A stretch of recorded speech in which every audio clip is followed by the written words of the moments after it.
Alright guys, it's Thursday afternoon. This is day number 2 of working on the underneath of the car. It has been a mess. I've actually started doing a little bit different things than what I was originally going to do. And it's just to make it a little bit cleaner looking. So it's worth it in my opinion.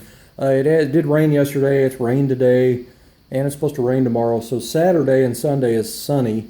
Now I'm not going to get the body on the chassis like I wanted because of the rain. But that way I can just spend the rest of these rainy days and get the underneath of the car just dialed in like I want. Now right off the bat I want to talk about my drop light here. Now how's that for a redneck drop light?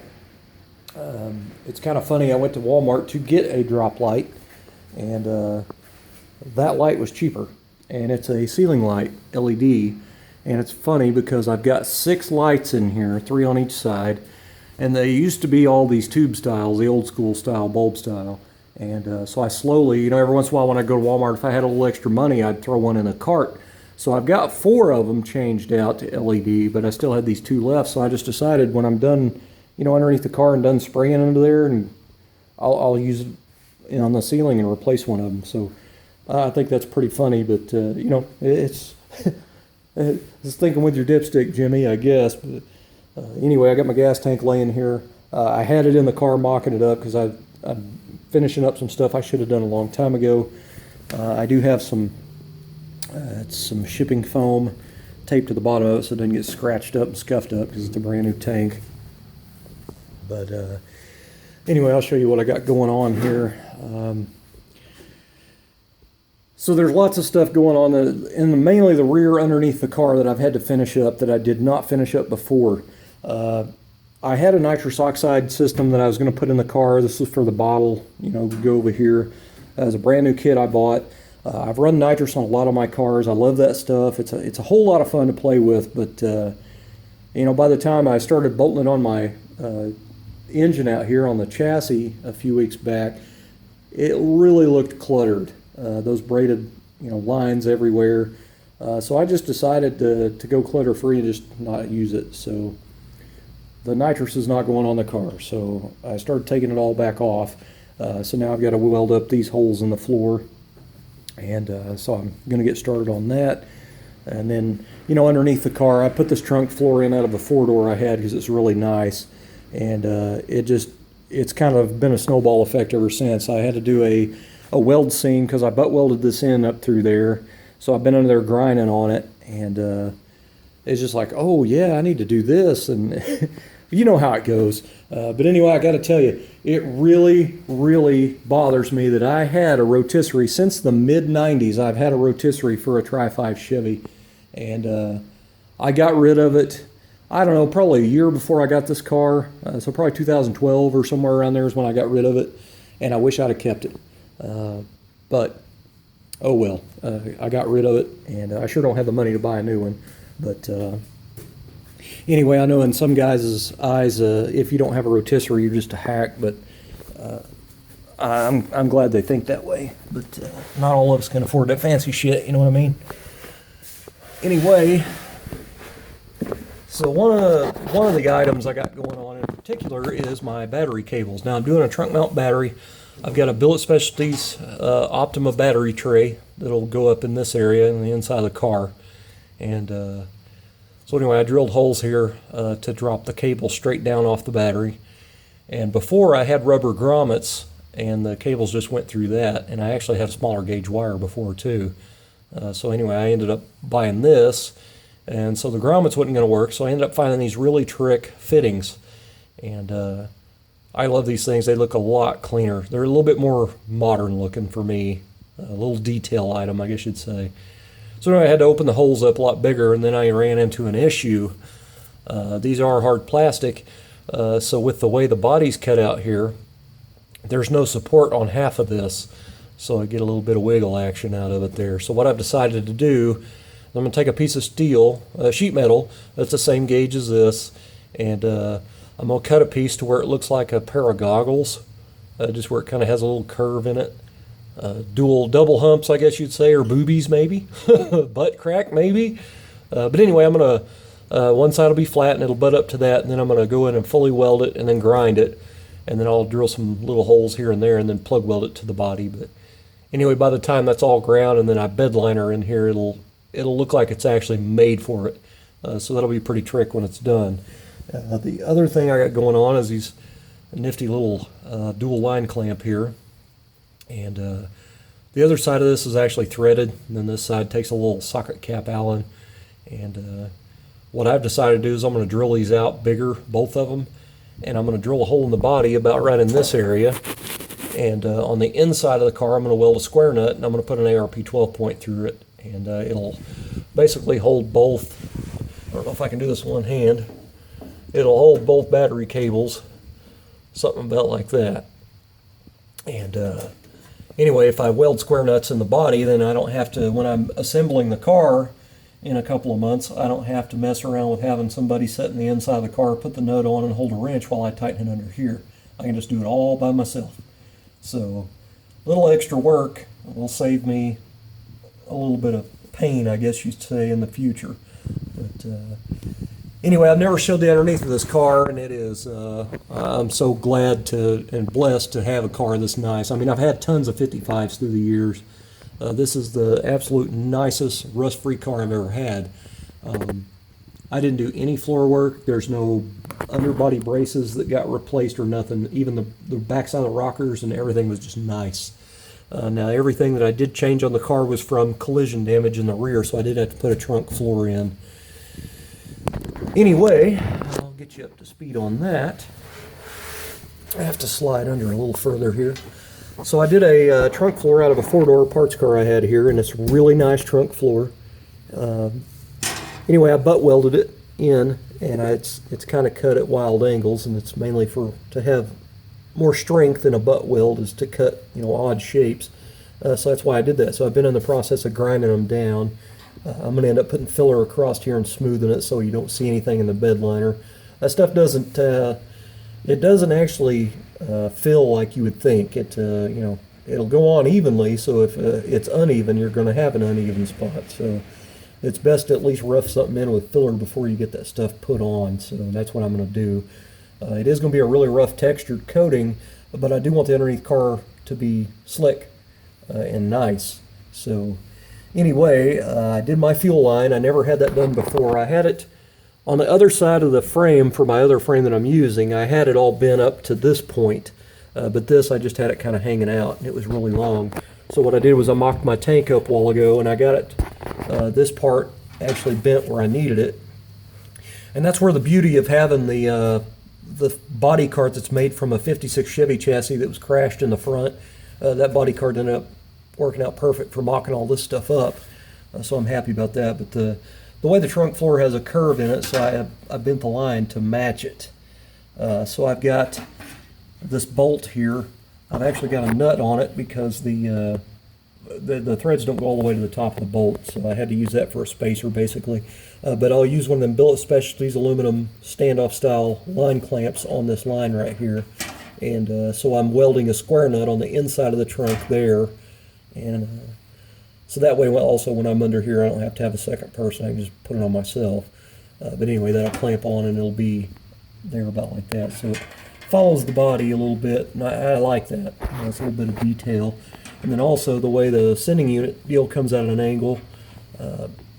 This was actually clearing this bracket for the strap, but I went ahead and put a notch in it just for a little bit of added extra clearance, just to make it look a little more aesthetic, I guess you'd say. I don't know.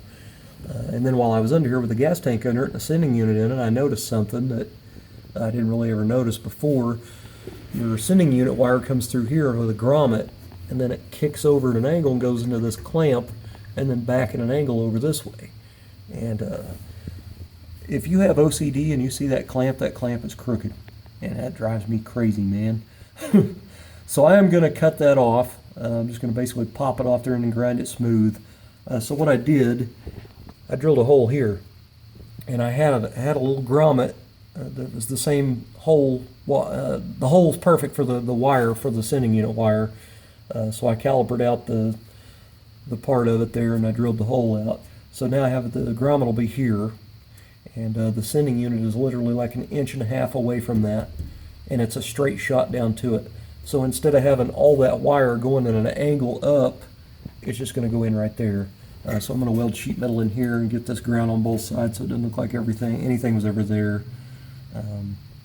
So anyway, I've got a lot of stuff to do. I've got to get my cut brush on my buffer out. I've got to clean all this up, get all this surface rust off here, and basically sand all this up in here. I've done a lot of the front area, but I've still got to do all this rear. Now, one of the biggest problems I ran into is my little body cart here. I can't get to my welds over here. So I'm going to have to jack up the body and put some blocks of wood under the back so I can get in here. There's going to be a lot of work just in this part here. So this is a piece of steel that I put in there. I don't know what gauge thickness this is, but it was very thick, and it was just a big old sheet that I had here, so I used it. And that's why you don't see any beads rolled into it, because it's not thin sheet metal. It's very, very thick. Anyway, I plug welded all the factory spot weld holes, but I've got to go back and grind them. So what I've decided to do after I get it all ground is I'm going to go ahead and I'm going to run some tape around this edge here and tape to here. And then I'm going to white filler around the whole ring right there, that little band all the way around, and then I'm going to go back and block it to where it's nice and flat and level.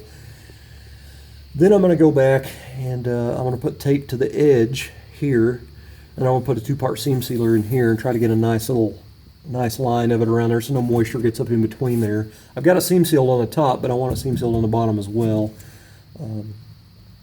Anyway, by the time this is bed liner, it'll look nice and slick. It'll be smooth, and that's really the only way to do it nicely, is to do it with filler. What else? I guess I can show you. There's my drop panels I made. I have filler panels I made that bolt in here. This is not factory. This is something I built, and I actually had to build corners on these because these are rounded from the factory right here, the splash shield.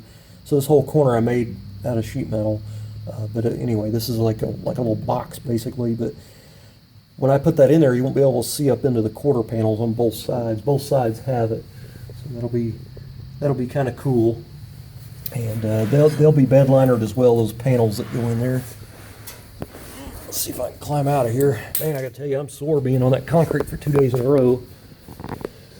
So here is the square nut that'll be for the line clamp, for the Billet Specialties fuel line clamp. And I'm going to tack weld that on there. And then there's my new sending unit wire, and that's where the factory sending unit wire is. But this is the line clamp that I'm talking about. This is the same ones I used on my fuel line. I actually went ahead, drilled and tapped the frame to take one, this body cart to take one, just so the fuel line would have it in the exact spot it needs to be. Because when I'm up there bending around, moving around on it, I didn't want it to move forward or back, because it's exactly where it needs to be to my chassis out there. So anyway, that's the clamp styles I'm using. I love these standoff style. They're really detailed for me, and it keeps you from having a line smashed up against your frame rail, scratching your paint, you know what I mean? But now the other hole I'm going to drill is right here. It'll actually be somewhere in this area. I've got it marked underneath the car. I'm going to drill it from the bottom and then come in here and finish it out. But I'll clean this area up with a scotchet disc on my angle grinder, and then I'll weld a square nut to this, so that way I don't have to have two people to bolt the clamp on. I can do it all by myself underneath. But here's what I was talking about with my battery cable. This is just one long piece, and I've got it doubled in there, looped, so for mock-up. I didn't want to unroll all my brand new black and red battery cable and come out here and drop it in there. But anyway, guys, that's just some of the stuff I got going on. There's still lots of work to go, and you know, I gotta make that piece and get it welded in, and then weld all this crap up and do a bunch more grinding. Then I get to get the body jacked up, and then I get to spend I don't know how many hours with that cut brush on that buffer under there on my back, and get all that cleaned up. So it's going to be quite a bit of work. I think I've got just enough etching primer to put on underneath the car. I've got a little over a quart, and I hope that's enough to put a good solid coat on. And I'll just go through with a Scotch-Brite like Saturday morning, and a little red Scotch-Brite, and scuff it up a little bit to put the bed liner on. So I'm going to use a hard-coated bed liner. It is a catalyzed style that you can shoot out of a gun. It's kind of a shoot-style gun, and when it's catalyzed like that, it's a harder product instead of having a rubber product. Because if you use a rubberized bed liner or even an undercoating, once that stuff gets dust and dirt on it, after you wash it, it still has that tan, dusty look to it. So if you use a catalyzed style and it dries like a semi-gloss and it's a hard coating, it's actually easier to wash and you get your black color back. So that's why I'm going to do that. And another funny story is I had posted this, it's probably been a month ago. So my boss I used to have at this last place I worked at, he gave me this. It was on a shelf back there, and he gave it to me, lizard skin. You know, this stuff is pretty expensive in Summit. So I was pretty happy, you know, to have a free unopened can of lizard skin. And I was planning on putting it on the inside of my car, inside the floors and inside the trunk. The bad part is I come out here messing with this yesterday, looking at it.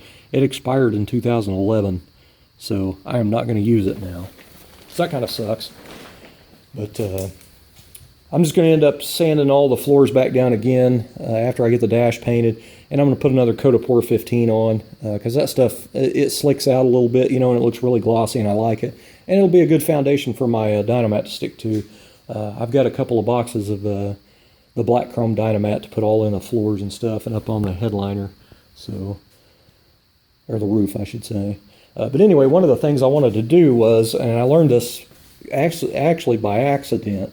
Some of you guys on Tri-Fi Forum remember I had a 57 four-door Belair, and I painted it and everything, and it was still kind of a rolling work in process type of thing.